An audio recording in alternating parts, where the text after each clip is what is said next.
Almost everyone using Claude Code is doing it wrong, including most non-developers who think the tool isn't for them. I spent the last few weeks digging into what Anthropic publishes about how their engineers actually use it, and how non-developers are quietly running entire businesses on it. 5 things kept coming up. 4 of them surprised me, and none of them have anything to do with writing code. In the next 6 minutes, I'll walk you through all 5, and the last one cuts a typical work week roughly in half. Quick context first. Claude Code is Anthropic's app where you give Claude actual work to do, not just questions to answer. Files, folders, multi-step tasks. It runs through them like a coworker, not a chatbot. Wrong mindset number 1. I'll learn to code first, then try Claude Code. Here's the trick. Claude Code is most powerful for people who don't code. The technical part is what the AI is for. You give direction. It executes. A developer using Claude Code asks it to write a function. A non-developer asks it to read 60 client emails and surface the 3 that need a callback today. Same tool, completely different ceiling. The non-dev use case is bigger. The next shift is the one that broke the spell for me. Wrong number 2. Using Claude Code like a smart chat. 1 question, 1 answer, close the tab. That's how you use a search engine, not how you use a coworker. The shift is treating Claude Code as a workspace. You drop in dozens of files at once, contracts, transcripts, screenshots, notes, and let Claude orchestrate across all of them. It cross-references, it catches contradictions, it surfaces the one detail you missed.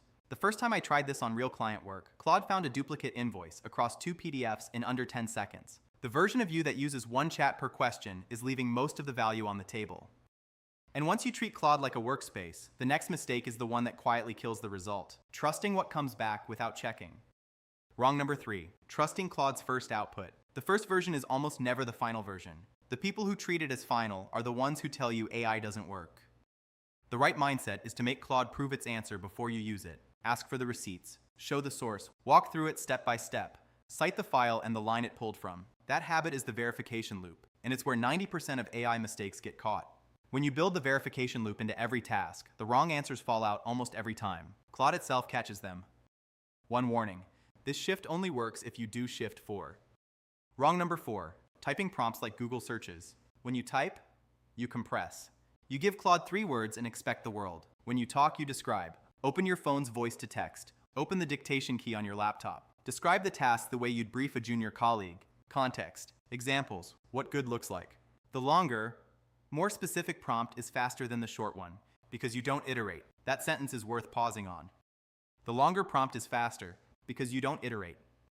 Now, with the workspace, the verification, and the voice, you've already saved time on every single task. The last shift multiplies all of it. Wrong number 5, and this is the one that cut my own work week roughly in half.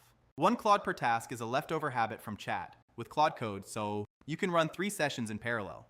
1 researches the topic. 1 drafts the output. 1 verifies the draft against the research. While you read what 1 finished, the other 2 are still working. You become the editor, not the operator. 4 times the output. Same amount of you. Most non-developers never try this because no one tells them they can. You just did. 5 mindset shifts. Each one beats any single tooltip you'll see on this topic. 4 of them surprised me. Number 5 is the one I'd keep if I could only keep one.